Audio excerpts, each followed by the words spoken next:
დაწერა იაკობ გოგებაშვილმა ბუნების კარი.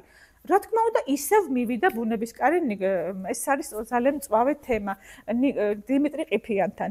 ბუნების კარზე დიმიტრი ყიფიანს დაუწერია ძალიან მძაფრი, უკვე ენით აუწერელი რეცენზია. ძალიან ბევრი რამ დაუწუნია. ეს რეცენზია თავიდან ბოლომდე არ არის მეგობრებო შემორჩენილი, არც მისი დამწერის დიმიტრი ყიფიანის არქივშია და არც მისი ადრესატის იაკობ გოგებაშვილის არქივში არ შემორჩენილა სამწუხაროდ, მაგრამ ჩვენამდე მოვიდა ივანე მაჩაბლის წერილი, როგორც დროების ერთ-ერთი თანამშრომლის.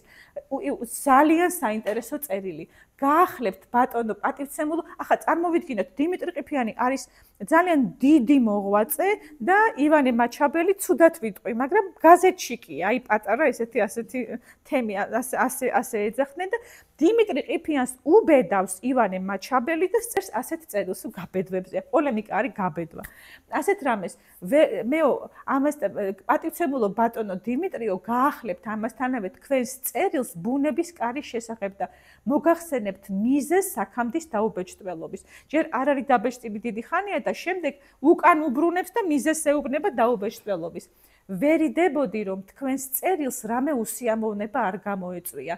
რაკი თქვენს წერილს დაუბეჭდავდით, გოგებაშვილსაც მიეცემოდა უფლება ცხარე კრიტიკაზე ცხარე პასუხი დაეწერა და ამგვარი პოლემიკა არ მოუხდებოდა დღევანდელ დროს, როდესაც იანოვსკიმ სასტიკი ომი გამოუცხადა ქართველთა შორის განათლების საქმეს და თავის უკანასკნელ ცირკულარში წერა-კითხვის საზოგადოების გამგეობის წევრებს უწოდა ნერაზუმნიე პედაგოგიო.